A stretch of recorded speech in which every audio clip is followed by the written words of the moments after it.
네, 절대전략입니다. 토마토 투자클럽 최병훈 전문가입니다. 안녕하세요. 네, 안녕하십니까. 최병훈 전문가입니다. 네, 오늘 장 한마디 정하셨어요? 포스코가 달라졌어요. 그동안에는 전기차라든지 아니면은 뭐 외국인 이런 쪽으로 키워드를 가지고 오늘 장 한마디를 해주셨는데 포스코를 주셨어요? 어떤 의미인가요? 네, 우리 아이가 달라졌어요. 이렇게 얘기를 많이 하죠. 뭔가 네. 바뀌면. 그래서 이제 포스코가 이제 미국의 어떤 소재의 미국화, 그다음에 친환경, 전기차뿐만 아니라 반도체 이런 대다수를 자국 위주로 가면 결국은 이제 어떤 소재 관련된 게 미국이라든지 어떤 FTA, 미국과 FTA를 체결한 국가들에서 주로 이제 생산하고 가져오는 수입해오는 그런 기업들이 수혜가 될 텐데, 그러면 포스코가 렌티나 뭐 강산부터 해서 또 미국에 직접적으로 포스코 케미칼도 진출을 본격적으로 하고 있고요. 그래서 이런 이제 기업들 중에 이제 포스코는 철강 관련된 주로 회사인데, 이제 그 소재, 철강 말고도 기타 친환경 관련된 소재를 공격적으로 투자를 하면서 강산도 미리 확보, 리튬이라든지 니켈부터 해서는 글로벌적으로 호주뿐만 아니라 강산을 다 확보를 거의 많이 해놓은 상태에서 이제는 포스코에서 지금 현재는 포스코 홀딩스의 철강 관련된 소재가 올라갔기 때문에 가격 자체가 올해는 이익이 많이 나올까, 뭐 평상시 과거의 침체기보다 2배 정도 이렇게 계속 나오는데요. 그런데 앞으로 경기가 침체되면 포스코 관련 철강 관련 당연히 원자재가 내려가니까 줄어들겠죠. 그럼 줄어드는데 그것을 메꿀 수 있는 게 앞으로 한 2030년까지 보면 소재 관련된 친환경이나 전기차 밸류체인의 소재, 각 친환경 쪽의 소재를 해서 뭐 원재로 소재 이쪽에서 어느 정도 메꾼다는 게 현실화로 될 가능성이 높아졌습니다. 특히 미국의 어떤 친환경 정책적인 수혜를 직접적으로 받기 때문에. 그래서 포스코 오늘 또 이 최근의 장에서 보면 포스코 홀딩스, 포스코 인터내셔널, 포스코 뭐 케미칼 이렇게 핵심적인 회사, 포스코 홀딩스 핵심 회사, 포스코 케미칼, 포스코 인터내셔널 뭐 이런 회사들이 잘 올라가고 있습니다. 오늘 또 포스코 인터내셔널 3% 가까이 올라갔었고요. 홀딩스도 장이 안 좋은데도 1%, 그리고 최근 들어 추세도 좋습니다. 그래서 이쪽이 이제 길게 중장기적으로도 어느 정도 가격을 회복할 수 있는 시장이 조금 나쁘더라도 어떤 근본적으로 전체 어떤 이익 구조가 달라지는 게 확인할 수 있는 그런 시점이 내년부터 계속 이어질 걸 보이기 때문에 이제는 포스코 홀딩스뿐만 아니라 종목들도 기존에는 포스코는 쳐다보지도 말라 그랬는데 이제는 중장기적으로 같이 보면서 미국이 직접적으로 앞으로 친환경 성장할 때 거기에 수혜를 직접적으로 받기 때문에 추세 상승이 가능하지 않을까, 그런 측면으로 한번 생각해 보시라고 이렇게 넣어드렸습니다. 네, 달라진 포스코의 모습을 주목하고 계시군요.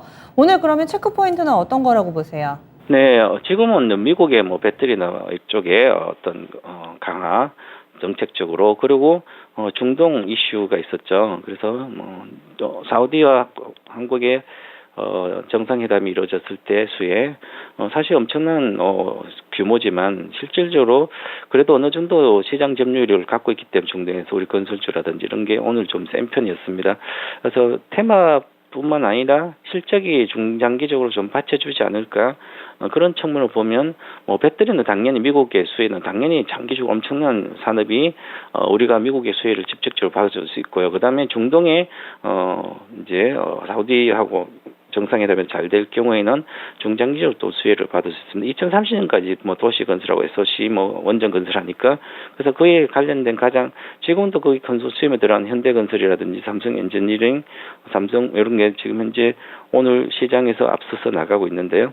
그래서 현대건설하고 삼성 엔지는 중장기적으로 좀 시세가 괜찮지 않을까. 그래서 일단 10월 달까지는 어느 정도 봐야 되지 않을까 이렇게 봐야 되고, 시세 연속성을 좀 체크해야 되고요. 물론 오늘은 뭐 현대에서 급등했으니까 어느 정도 조정을 받고 갈 수도 있겠지만 주봉상이나 월봉상을 보더라도 아직 상승 여력이 5만 5천 내가 있기 때문에 20% 가까이 되기 때문에 지금은 가지고 있든지 신규 매수는 눌림목에서 좀 해야 될 것 같고요.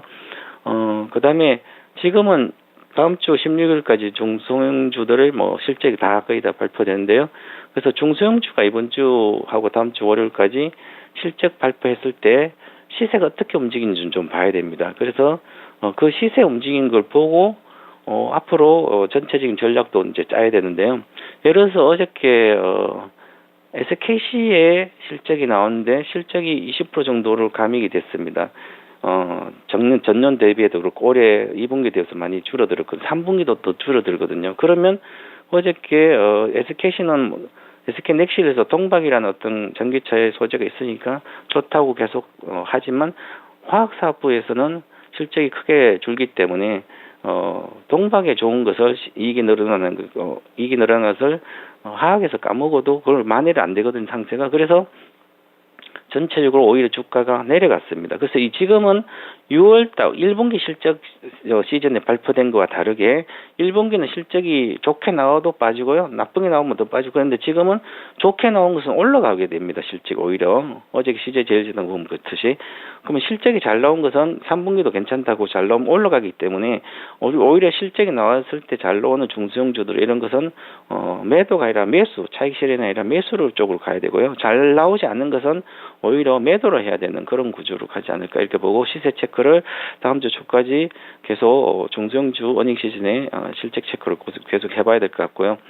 그 다음에 시장이 가장 핵심적인 중요한 게 있습니다. 그것을 이제 계속 제가 말씀드리는데 잊고 있으면 전체 시장을 읽을 수가 없습니다. 지금은 당분간 내년 4월까지 삼성전자라든지 하이닉스 이 반도체 쪽은 뭐 장비뿐만 아니라 반도체 관련된 소재도 그렇고 장비도 그렇고 IT 특히 뭐 전자 쪽의 IT 쪽은 시세가 연속성으로 강하게 올라가기가 쉽지 않습니다. 그래서 장이 좋더라도 그러면 향후에 하반기부터 내년 상반기에 어떤 주도 섹터는 이쪽이 아니라 이쪽은 관심을 버려야 될 것 같고요. 그러면 이제 그럼 외국인들이 지금 계속 좀 사다가 오늘 좀 팔았는데요. 최근 들어서 7월부터 외국인 계속 사는 종목들이 있으면 그 종목들은 당장 가다 장이 조정받아도 좀 있겠지만 기술적으로 보면 그 이유는 갈 수밖에 없거든. 그래서 지금 가장 중요한 시가총액 100조가 넘는 LG에너지 2등이죠. LG엔솔이 외국인이 계속 들어오고 있습니다. 그다음 삼성 SDI도 계속 들어오지만 실적이 계속 좋아지면서 외국인 비중이 적은 것은 오히려 좋기 때문에 수급이 계속 들어오고 있습니다. 그래서 이런 종목들은 이제 보호 예수가 나온다 해서 사람들이 안 사고 그랬지만 오히려 추세가 계속 더 목표가 45만 내외까지 오고도 아직도 외국인들이 사고 있습니다. 오늘 또 결국은 보라서 났는데요. 그러면 비싸다고 생각이 아니라 아직도 저평가돼 있다 길게 보면. 그래서 장기적으로도 시세가 내년까지 좀 나올 걸로 보이기 때문에 이런 쪽으로 보면서 그러면 LG엔솔 시가총액 100조 삼성전자의 한 3분의 1 정도 되는 시가총액 3분의 1 좀 안 되지만 이게 잘 가든지 안 빠지면 삼성전자가 안 좋은 것을 상쇄를 충분히 시킬 수가 있거든요. 그래서 지수는 좀 안정적인 모습을 계속 그리지 않을까. 조정도 크게 안 받고요. 올라가기도 크게 안 올라가고 뭐 그런 우리나라 시장이 좀 당분간 이어질 걸로 보입니다. 그래서 지속적으로 외국인 매수를 좀 체크해야 될 것 같고요. 지금 좋은 게 뭐 이렇게 외국인 사는 게 하나솔루션도 그렇고요. 포스코 케미칼, 삼성 SDI 뭐 이런 쪽은 계속 외국인 사는 주식들이거든요. 이쪽에 이제 관심을 좀 가져야 될 것 같고요. 특히 코스피 지수는 지난주에는 제가 코스피 지수를 이 62평선 돌파를 말씀을 드린 돌파를 지도할 거를 돌파가 성공했습니다. 성공한 상태이기 때문에 지금 엄봉을 주지만 다시 지지를 해줘야 되거든요. 그래서 62동평선에서 2464포인트인데요. 지금 2480이죠. 18포인트 정도 남아있지만 충분히 이번에도 지지되지 않을까 보지. 만약 내려가다가 22평선 붕괴되지 않는 그런 장이 나올 걸로 보입니다. 그래서 외국인이 뭐 그렇게 공격적 파는 장이 아니기 때문에 그래서 지수보다는 종목에 좀 집중을 하는 게 좋지 않을까 이렇게 보고 있습니다. 그럼 다음 주 절대 전략은 총정리로 간단하게만 좀 다뤄주세요. 네, 내일 미국의 CPI가 나오는데 8.7% 예상인데 그 정도 나오면 그냥 그냥 좀 장이 계속 좀 눌림목을 줄 거고요. 그보다 더 개선된 좋게 나오면 핵심 뭐 소비자 물가지수 좋게 나온 다음 예상보다 더 하이에서 나오면 빠르게 물가 정점을 통과하기 때문에 그러면 시장이 당분간 더 랠리를 할 수 있을 것 같고요. 저는 8월달 9월 중순까지 지수 상승은 뭐 우리나라 미국이나 괜찮을 거 보기 때문에 긍정적인 사고가 가장 중요하다 이렇게 말씀드리겠습니다. 네, 알겠습니다. 말씀 고맙습니다. 감사합니다. 이렇게 해서 준비한 내용 모두 전해드렸습니다. 다양한 투자 판단에 대한 도움 말씀이었고요. 종목의 상승 하락을 보장하지는 않습니다. 내일 뵙겠습니다. 고맙습니다.